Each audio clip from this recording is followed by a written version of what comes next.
which I hope we will do. Mr. President, I thank you for the time, and I yield the floor. Senator Corker released a statement after his speech reacting to a Russian proposal that would have Syria place its chemical weapons under international control. In it, he said, quote, "While at this point I have healthy skepticism that this offer will change the situation, I do know that it never would have been floated if the Senate Foreign Relations Committee had not approved the authorization for the use of force last week." And we'll get more reaction today on Syria with the Senate gaveling in right now. The chamber will take a break from 12 to 2:15 Eastern so that senators can meet with President Obama on Capitol Hill. We will bring you any reaction from those meetings. And we'll go live now to the floor of the U.S. Senate. Tune our hearts to pray with power. Bless today the work of our lawmakers, empowering them to accomplish your purposes on earth, guided by your wisdom and courage. Lord, inspire them to act justly, to love mercy, and to walk humbly with you as you give them the gifts of increasing awareness and openness of heart. Teach them to bring harmony from discord and hope from despair. We pray in your eternal name. Amen. Please join me in reciting the Pledge of Allegiance. I pledge allegiance to the flag of the United States of America and to the republic for which it stands, one nation, under God, indivisible, with liberty and justice for all.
Mr. President, The Majority Leader.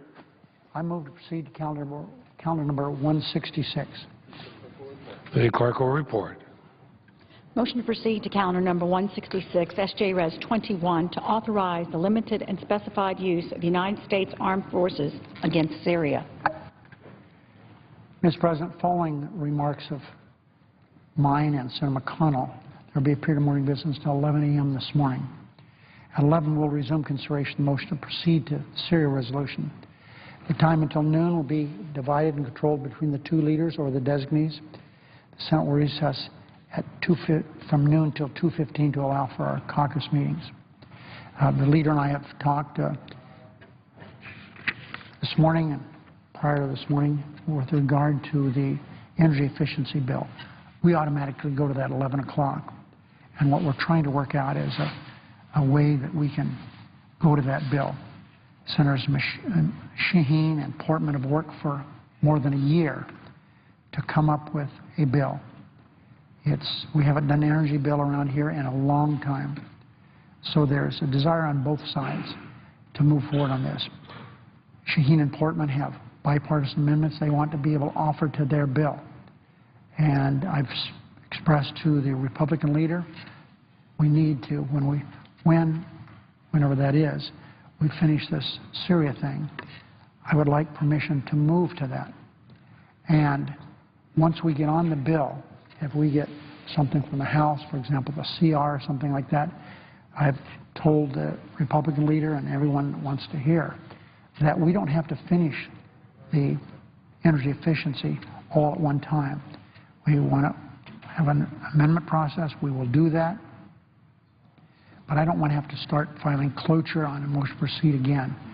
So we've instructed our staffs to try to come up with something before 11 o'clock that we could agree. But I repeat, there will be amendments offered, and we will have an adequate time to work on this.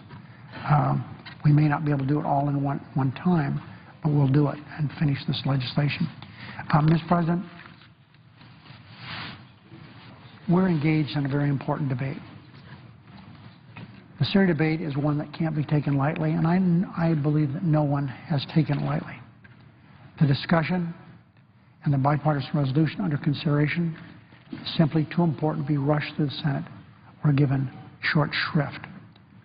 So it's right and proper that the President be given an opportunity to meet with senators from both parties as he is today. He will meet with us at 12:30. When he finishes with us, it's my understanding he will report to the conference of Senator McConnell. In addition to that, he's going to address the nation tonight. He's going to speak directly to the American people about the potential for limited military action in Syria. He's going to do that at 9 o'clock tonight. As I said last night, it's appropriate to allow other conversations to go on. We now have, as a result of some work done by other countries, France, Russia, and we understand Syria is involved in this, and this is aimed at avoiding military action. We'll have to see if this works out. It's very important to understand that the only reason Russia is seeking an alternative to military action is that President Obama has made it plain and clear that the United States will act if we must. Our credible threat of force has made these diplomatic discussions with Syria possible. And the United States shouldn't withdraw from the direction we're taking as a country. If there's a realistic chance, and I certainly hope there is, to secure Syria's chemical weapons and prevent further atrocities of the Assad regime, we shouldn't turn our backs on that chance. But for such a solution to be plausible, the Assad regime must act quickly to prove their offer is real and not merely a ploy to delay military action or action of this body, the United States Senate. Any agreement must also assure chemicals, weapons in the hands of Syria can be secured. And this can be done in an open process, even in the midst of this ongoing war that we have in Iraq. And any agreement must ensure that Syria is unable to transfer its dangerous chemical weapons to the hands of terrorists in that area. Such an attempt would be met with a rapid response, and it would be robust from the United States. So I'm pleased that the administration is considering this offer. I am pleased that other countries are involved, in addition to Russia. It's my understanding it's my understanding that France is heavily involved as of a few hours ago, and I think that's the right direction at this time. And we move forward, but under the general criteria that I've suggested and outlined. The Senate should give these international discussions time to play out, but not unlimited time. That's why, although there's support to move forward and debate this bipartisan resolution reported by Senators Menendez and Corker, they did a terrific job for the committee last week. I didn't rush to file cloture as indicated last night and a motion to proceed to this. We don't need to prove how quickly we can do this, but how well we can do this. The Syrian regime should fully understand that the United States is watching very, very closely. And the Assad regime should be warned. Our country will not tolerate this breach of human decency and long-held international consensus against the use of chemical weapons.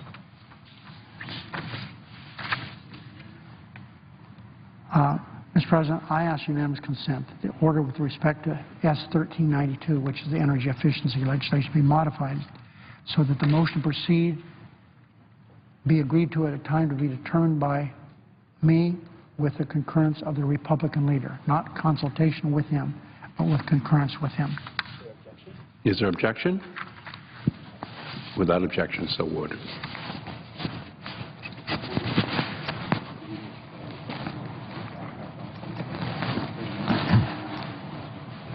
Mr. President. The Republican leader. Mr. President, first I'd like to welcome the President to the Capitol today. Members on both sides of the aisle are eager to hear from him and to share their own thoughts. We look forward to a spirited and constructive exchange. It is often said that of all the questions we face as lawmakers, none is more serious or indeed more difficult than the question of whether to commit ourselves to military action. That's why it is so important for us to have this debate, to lay out the arguments for and against military action in Syria, to let the public know where we stand on this issue and why. But if debates like this are always challenging, in some ways this one has been even more difficult. Not because of some political calculus, though cynics will always suspect that. No, this debate has been made more difficult because even those of us who truly want to support the Commander-in-Chief have struggled to understand the purpose of the mission. Over the past several days, I've spoken with a lot of people, a lot of Kentuckians. And I have to tell you, most of them aren't exactly clear about the mission themselves, or shy about saying so.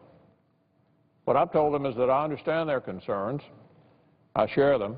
I also appreciate the war weariness out there. But then I tell them there's other potential concerns that we can't ignore here either. Chief among them is the fact that the credibility of the Commander-in-Chief matters. And related to that is the fact that we can't afford as a country to withdraw from the world stage. So no one should be faulted for being skeptical about this proposal, regardless of what party they're in, or for being dumbfounded, literally dumbfounded at the ham-handed manner in which the White House announced it.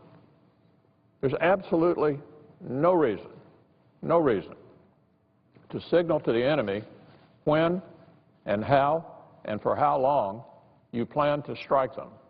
None. As I've said before, you don't send out a save-the-date card to the enemy.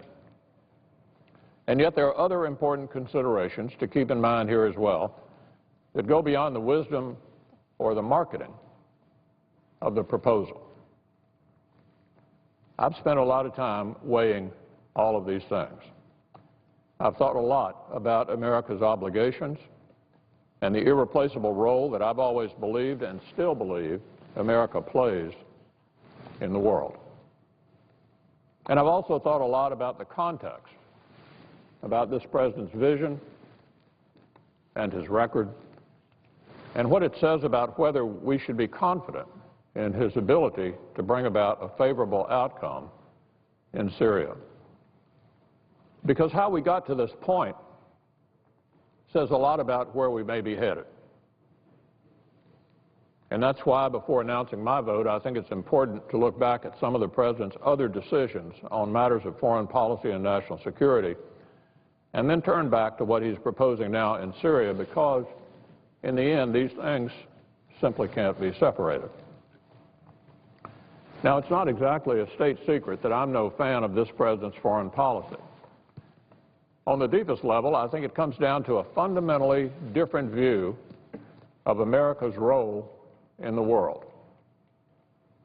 Unlike the President, I've always been a firm and unapologetic believer in the idea that America isn't just another nation among many, that we are indeed exceptional.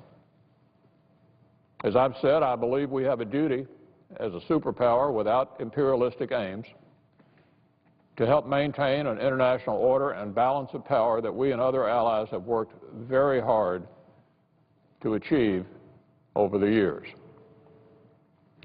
The President, on the other hand, has always been a very reluctant commander-in-chief. We saw that in the rhetoric of his famous Cairo speech and in speeches he gave in other foreign capitals in the early days of his administration.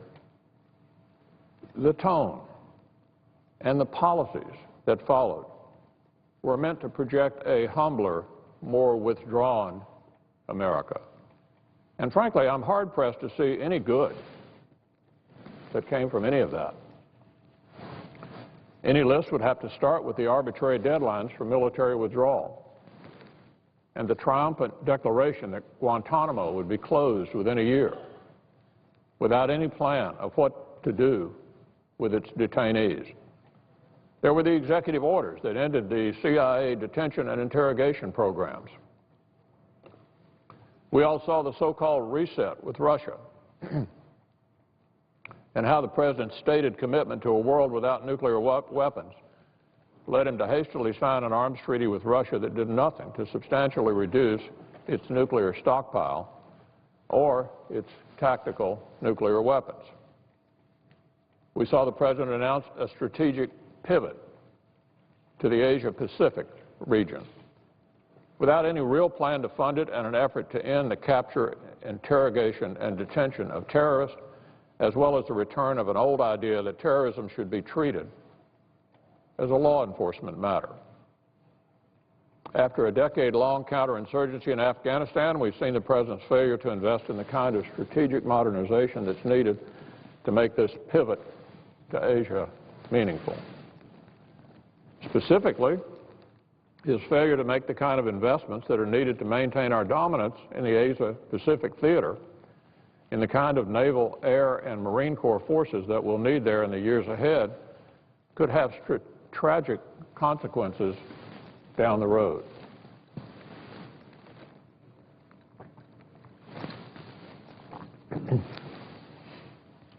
His domestic agenda has also obviously had serious implications for our global standing. While borrowing trillions and wasting taxpayer dollars here at home, the President has imposed a policy of austerity at the Pentagon that threatens to undermine our stabilizing presence around the globe. And of course, we've seen how eager the President is to declare an end to the war on terror. Unfortunately, the world just hasn't cooperated. They haven't cooperated with the President's vision or his hopes. Far from responding favorably to this gentler approach, it's become arguably more dangerous. We've learned the hard way that being nice to our enemies doesn't make them like you or clear a path to peace. I understand that the President ran for office on an anti-war platform, that his rise to political power was marked by a determination to get us out of Afghanistan and Iraq and declare an end to the war on terror.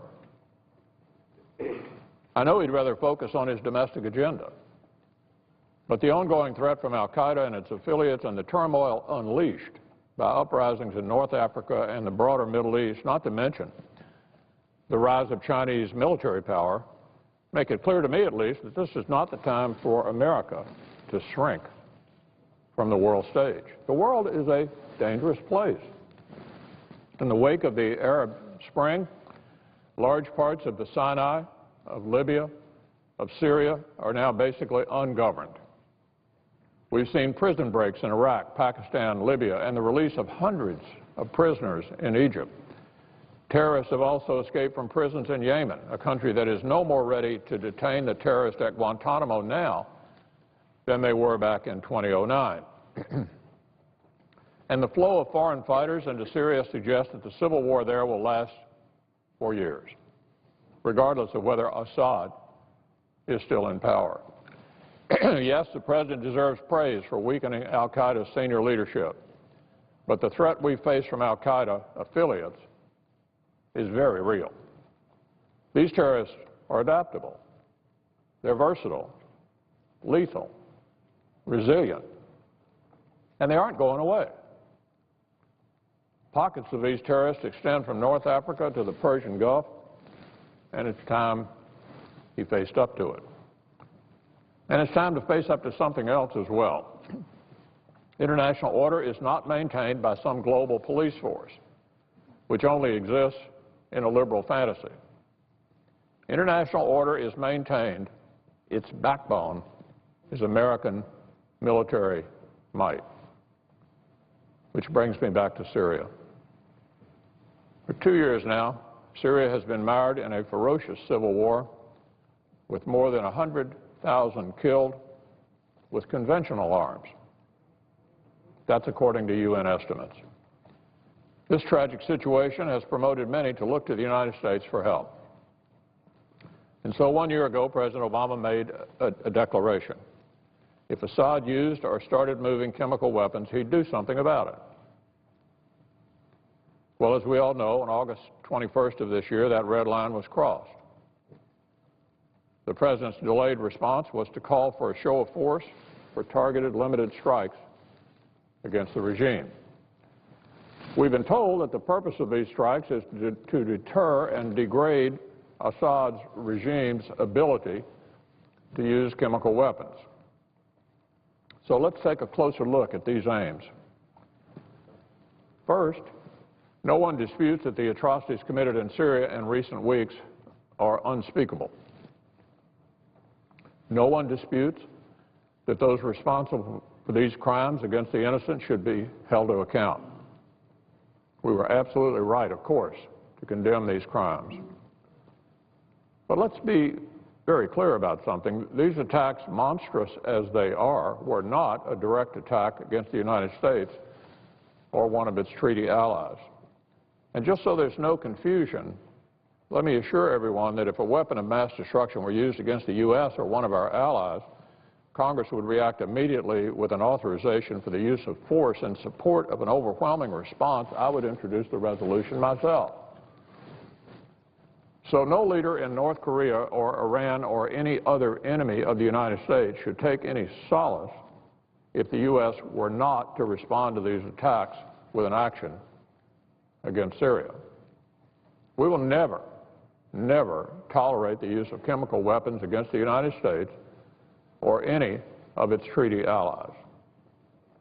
Second, in the course of administration hearings and briefings over the past several days, Secretary of State Kerry has revealed that Assad has used chemical weapons repeatedly over the last year. So there's a further question here about why the administration didn't respond on those occasions.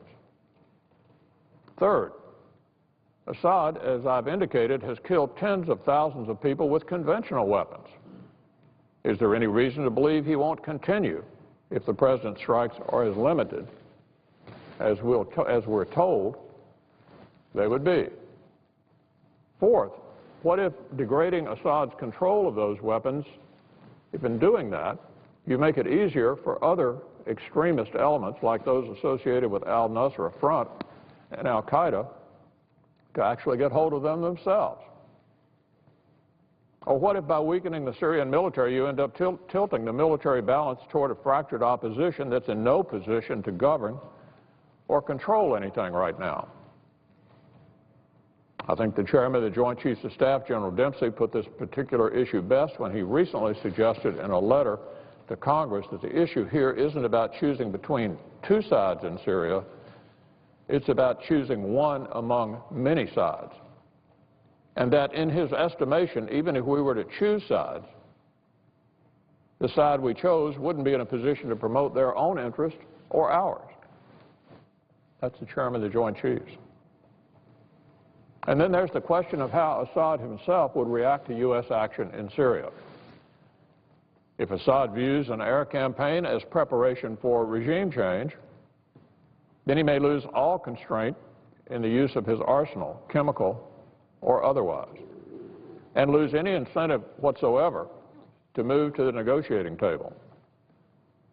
It's very clear that the unintended consequences of this strike could very well be a new cycle of escalation, which then drags us into a larger war than we're all seeking to avoid. Some have even suggested that the humanitarian crisis surrounding the Syrian civil war could actually be made worse, as a result of even targeted U.S. strikes. In the end, then, the President's proposal seems fundamentally flawed, since if it's too narrow, it may not deter Assad's further use of chemical weapons, but if it's too broad, it risks jeopardizing the security of these same stockpiles, potentially putting them into the hands of extremists. And that's why I think we're compelled in this case to apply a more traditional standard to whether to proceed with the use of force. One that asks a simple question: does Assad's use of chemical weapons pose a threat to the national security interest of the United States? And the answer to that question is fairly obvious. Even the President himself says it doesn't. Now, one could argue, as I've suggested, that there is an important national security concern at play, that we have a very strong interest in preserving the credibility of our commander-in-chief, regardless of the party in power, and in giving him the political support that reinforces that credibility.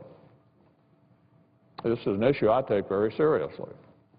It's the main reason I wanted to take my time in making a final decision. But ultimately, I've concluded that being credible on Syria requires presenting a credible response and having a credible strategy. For all those reasons I've indicated, this proposal just doesn't pass muster. Indeed, if through this limited strike the President's credibility is not restored because Assad uses chemical weapons again, what then? And new targets aimed at toppling the regime, which end up jeopardizing control of these same chemical weapons stashes, allowing them to fall into the hands of al-Qaeda or others intent on using them against the United States or our allies, where would the cycle of escalation end? Now, last night we learned about a Russian diplomatic gambit to forestall U.S. military action through a proposal to secure and eventually destroy the Syrian chemical weapons stockpile. This morning there are initial reports that suggest Syria is supportive of it. Let me remind everyone that even if this is agreed to, it's still a long way off to reaching an agreement at the United Nations, to Syria gaining entry to the Chemical Weapons Convention, and to eventually securing and destroying the stockpile. As we've seen in my own state of Kentucky, where we've been working for 30 years to finally destroy a stockpile of chemical weapons, destroying chemical weapons is extremely challenging and requires a great deal of attention to detail and safety. Nonetheless, this proposal is obviously worth exploring. But more broadly, and this is my larger point, this one punitive strike we're debating could not make up for the President's performance over the last 5 years. The only way for him to achieve the credibility he seeks is by embracing the kind of serious, integrated national security plan that matches strategy to resources, capabilities to commitments, and which shows our allies around the world that the U.S. is fully engaged and ready to act at a moment's notice in all the major areas of concern around the globe. whether it's the Mediterranean, the Persian Gulf, or in the South China Sea. And just as importantly, that he's willing to invest in that strategy for the long term. In Syria, a limited strike would not resolve the civil war there, nor will it remove Assad from power. There appears to be no broader strategy to train, advise, and assist a vetted opposition group on a meaningful scale, as we did during the Cold War. What's needed in Syria is what's needed almost everywhere else in the world from America right now, a clear strategy and a president determined to carry it out. When it comes to Syria, our partners in the Middle East, countries like Turkey, Jordan, Saudi Arabia, and Israel, all of them face real consequences from instability, refugee flows, and the growth of terrorist networks. Responding to this crisis requires a regional strategy and leadership. What we've gotten instead is an administration that seems more interested in telling us what the mission is not, than what it is. We've gotten the same timid, reluctant leadership that I've seen from the president for nearly 5 years. As I've just said, this decision was not easy. When the President of the United States asks you to take a question like this seriously, you do so. Because just as our credibility in Syria is tied up with our credibility in places like Iran and North Korea, so too is the credibility of the Commander-in-Chief tied up to a large extent with America's credibility in general. There's no doubt about that. So let me repeat. I'll stand shoulder to shoulder with this president or any other in any case where our vital national security interests are threatened, our treaty allies are attacked, or we face an imminent threat. As for Israel, very few people, if anyone, expect that Syria would test its readiness to respond on its own, which just goes to show you the importance of credibility on the world stage. As Prime Minister Netanyahu put it last week, the enemies of Israel have very good reason not to test its might. But the Prime Minister should know nonetheless that America stands with him. I've never been an isolationist, and a vote against this resolution shouldn't be confused by anyone as a turn in that direction.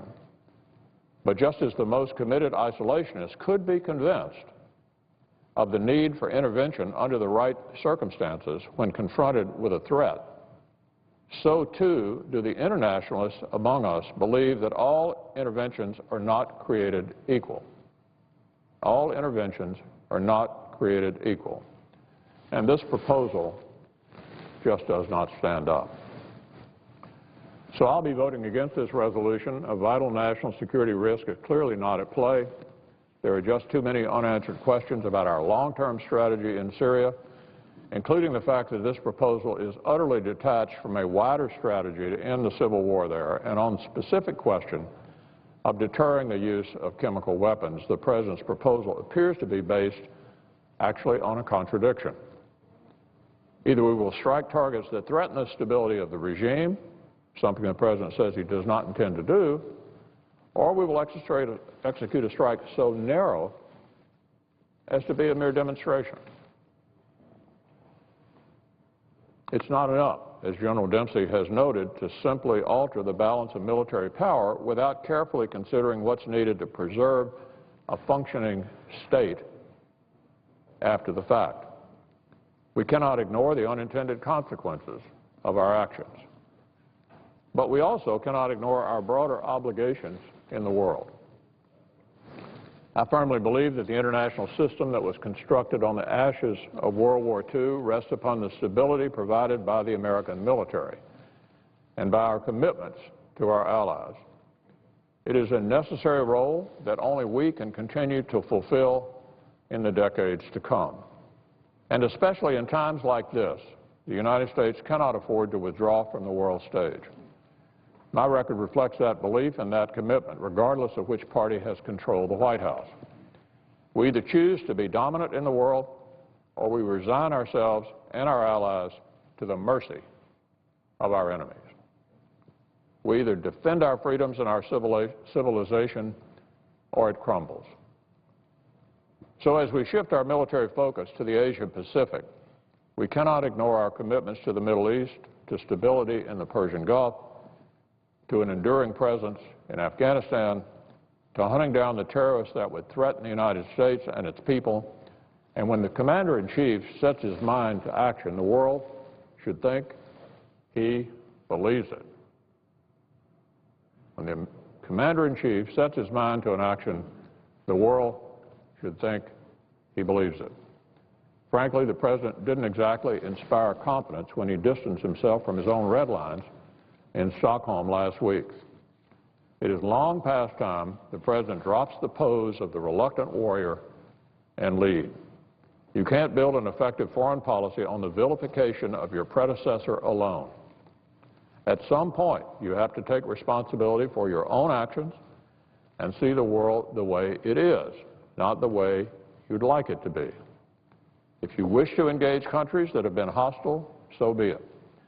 But be a realist. Know the limits of rhetoric and prepare for the worst. For too long, this President has put his faith in the power of his own rhetoric to change the minds of America's enemies. For too long, he's been more interested in showing the world that America is somehow different now than it has been in the past. It's humbler. It isn't interested in meddling in the affairs of others or in shaping events. But in his eagerness to turn the page, he's blinded himself to the worrisome trends and developments from Tunisia to Damascus to Tehran and in countless places in between. A year ago this month, 4 Americans were senselessly murdered on sovereign U.S. territory in Benghazi. And just last month, the President ordered the closing of more than 24 diplomatic posts stretching from West Africa to the Bay of Bengal. As I've indicated, and as the decision to close these embassies clearly shows, the terrorist threat continues to be real. Expressions of anti-Americanism are rampant throughout Africa and the Middle East, even more so perhaps than when the President first took office. So the President's new approach has clearly come with a cost. And for the sake of our own security and that of our allies, it's time he recognized it. Because if America doesn't meet its international commitments, who will? That's one question that those on the left who are comfortable with a weakened America can't answer, because the answer is too frightening. No one will. That's the answer. If this episode has showed us anything, it's that the time has come for the President to finally acknowledge that there's no substitute for American might. It's time for America to lead again, this time from the front. But we need strategic vision in the Middle East and in many other places around the world to do it. Mr. President, you have the floor.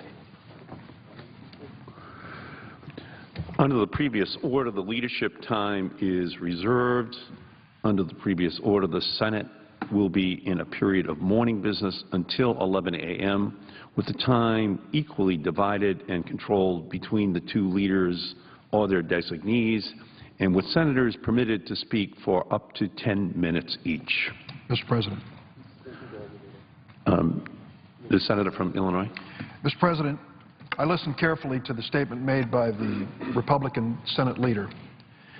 He is a member of the loyal opposition, and it's no surprise that he's critical of the policies of President Barack Obama.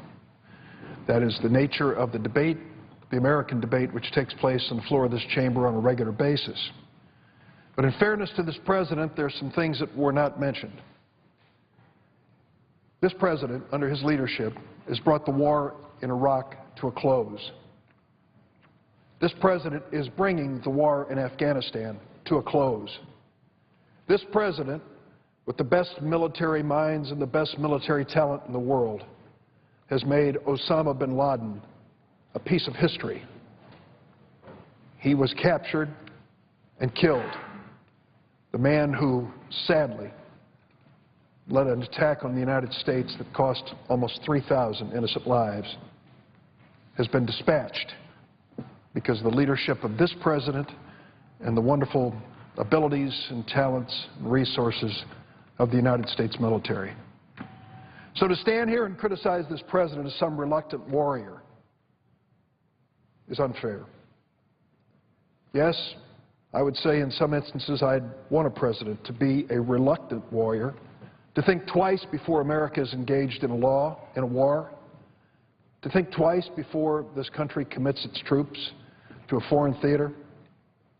Certainly, as at this moment, having lost more than 5,000 brave Americans in Iraq and Afghanistan, we know the terrible price that's paid by the men and women who so bravely represent this country, and I would like every president to think twice before committing those troops to battle. Reluctant? Yes. But wise? Yes, I want a wise warrior, too.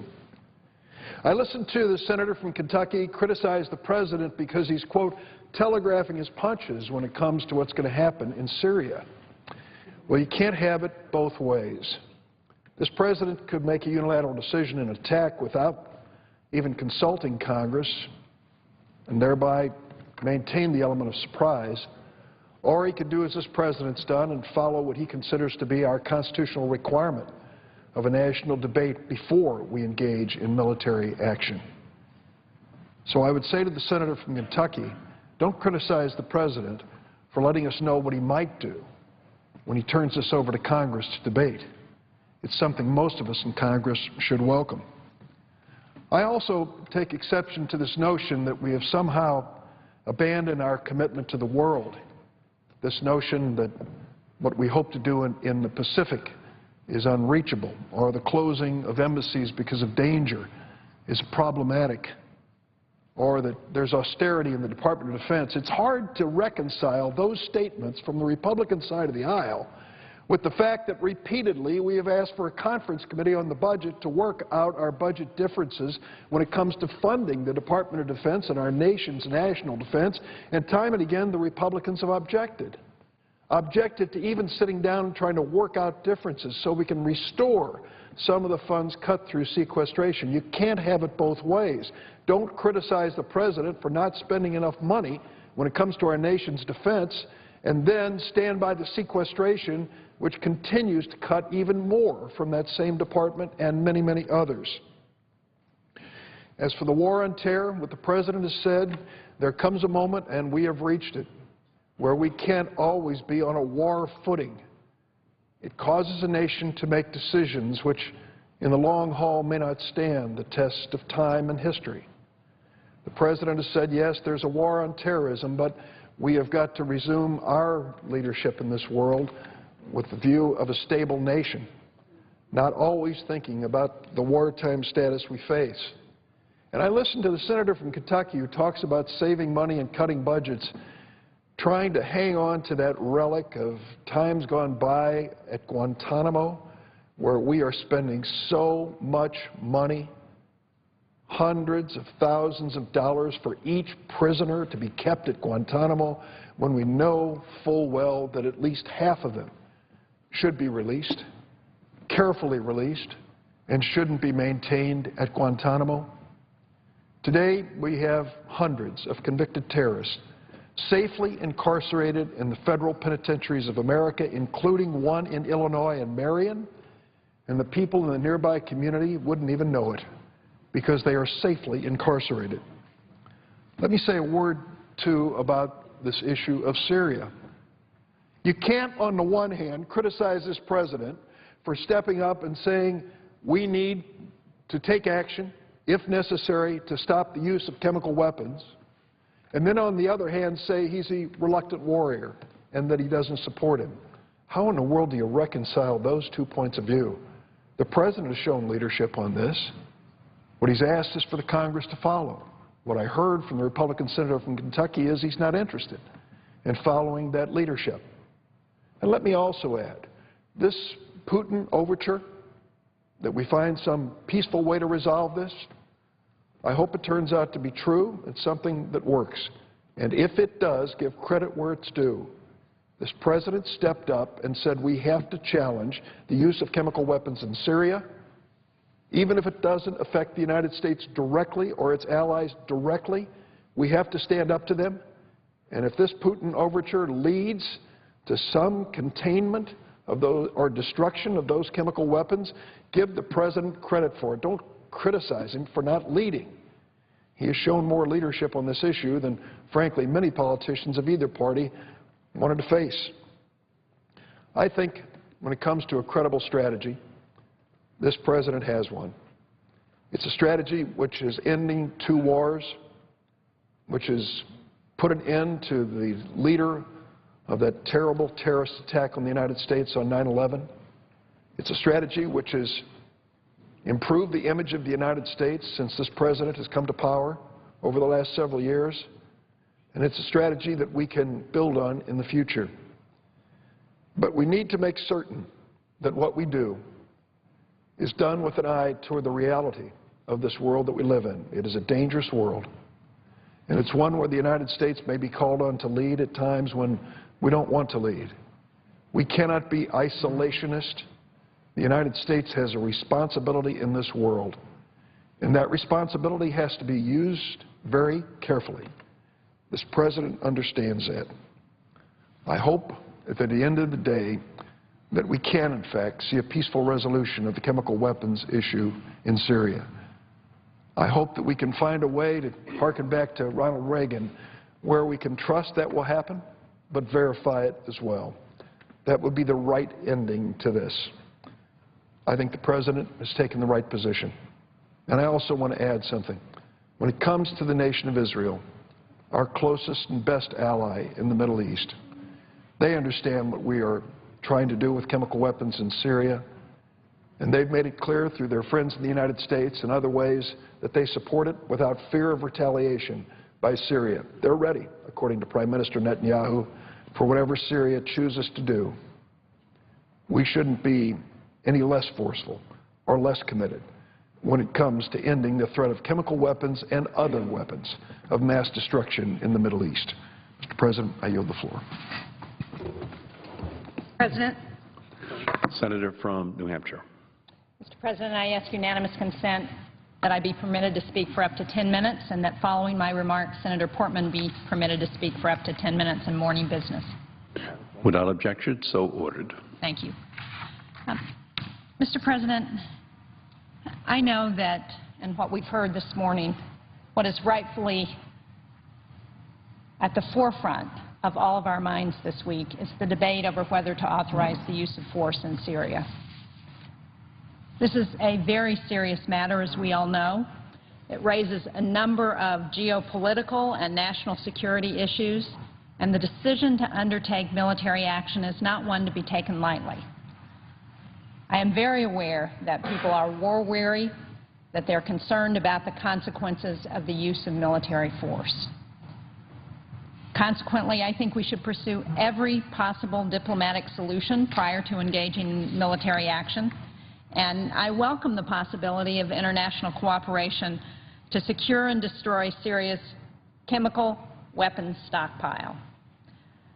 I hope that Russia is being serious and that they will take real, legitimate actions to quickly follow through on what they have raised with their effort to try and encourage Assad to give up his chemical weapons to international control.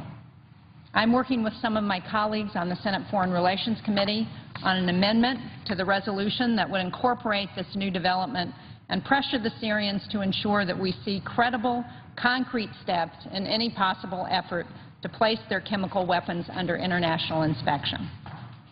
I look forward to hearing from the President today and this evening, and I look forward to the debate later this week as we consider the situation in Syria.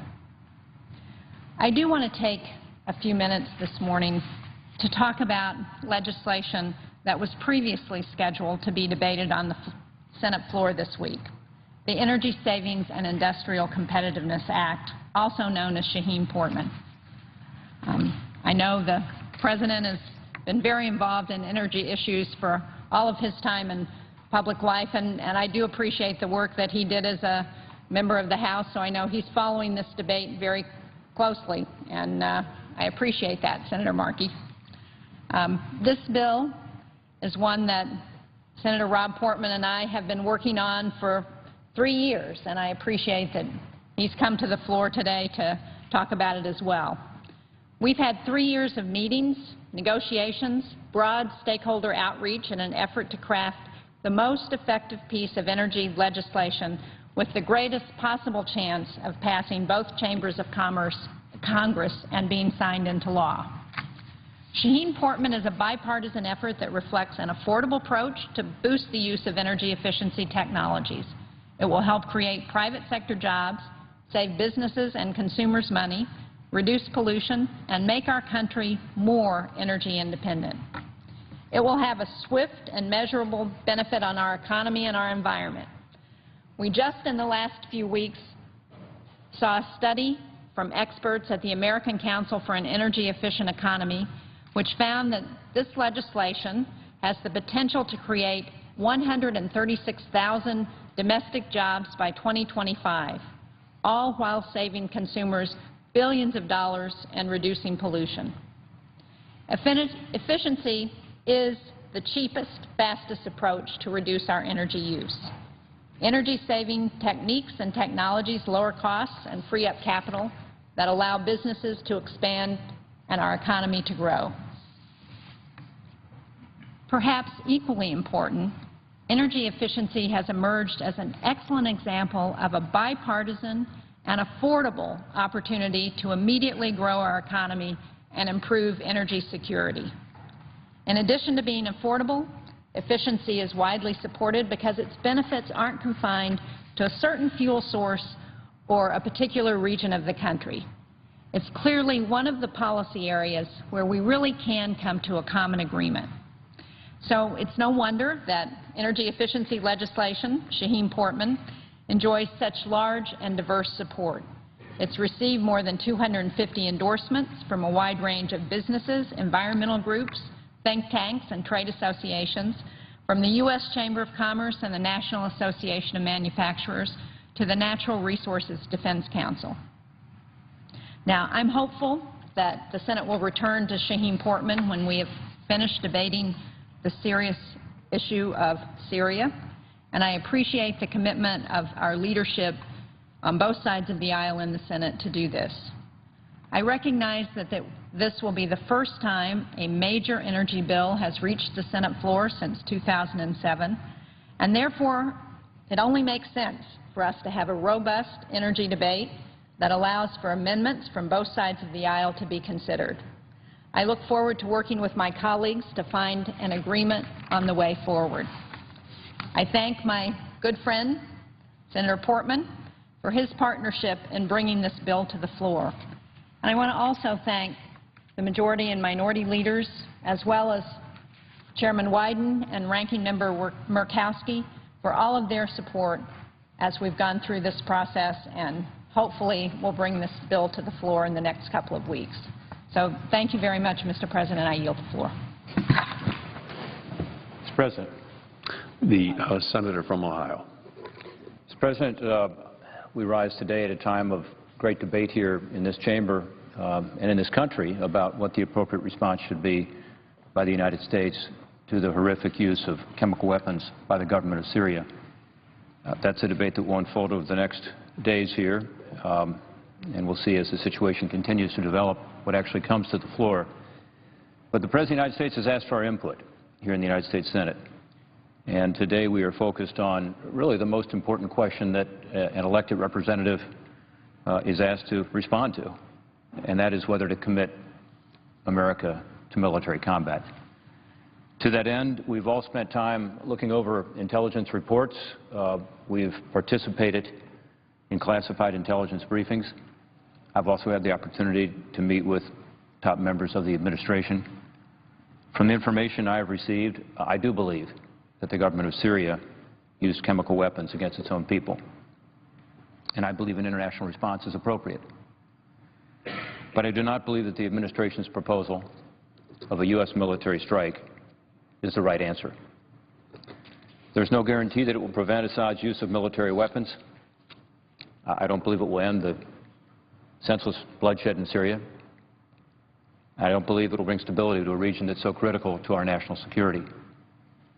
I don't believe it will enhance Israel's security.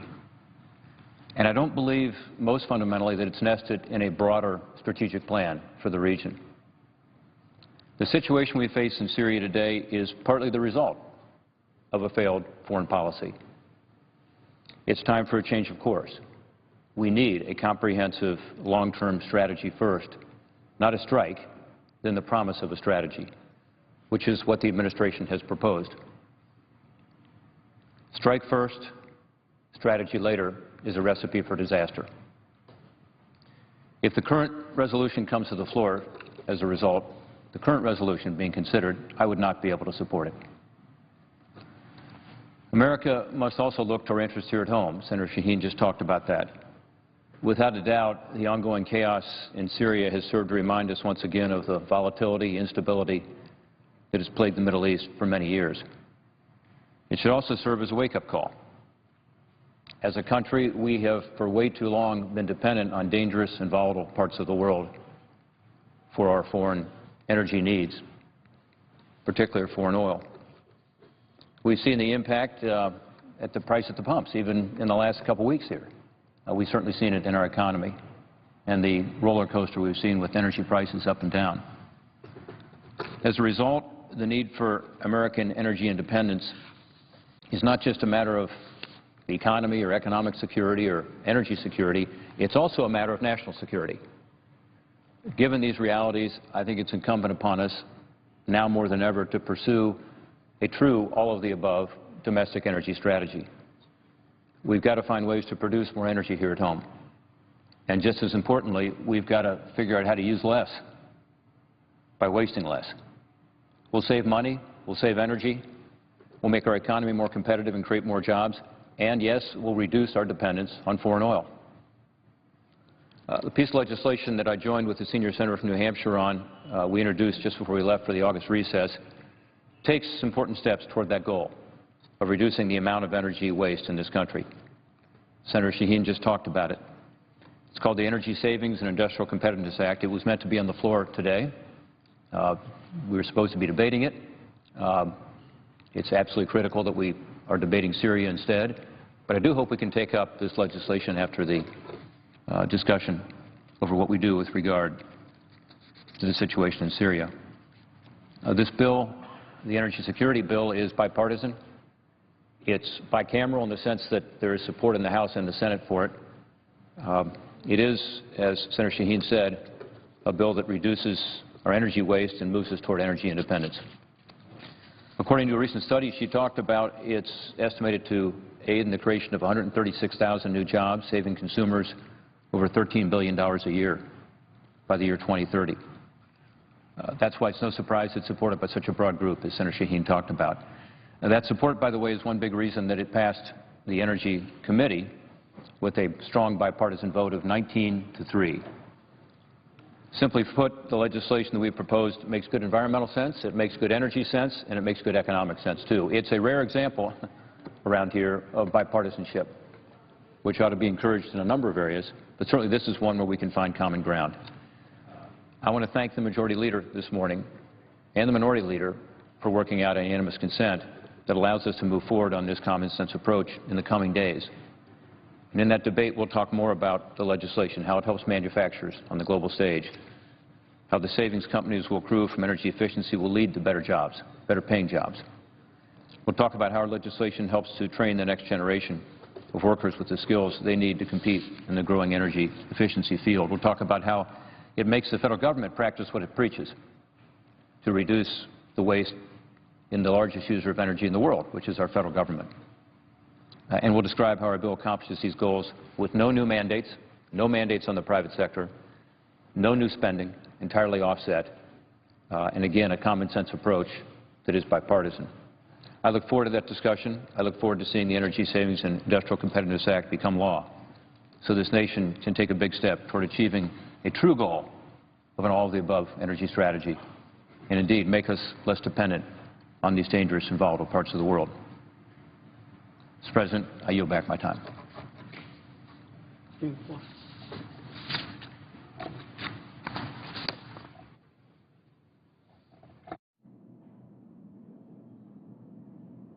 Mr. President, suggest the absence of a quorum. Clerk will call the roll. Mr. Alexander.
President, Majority Leader.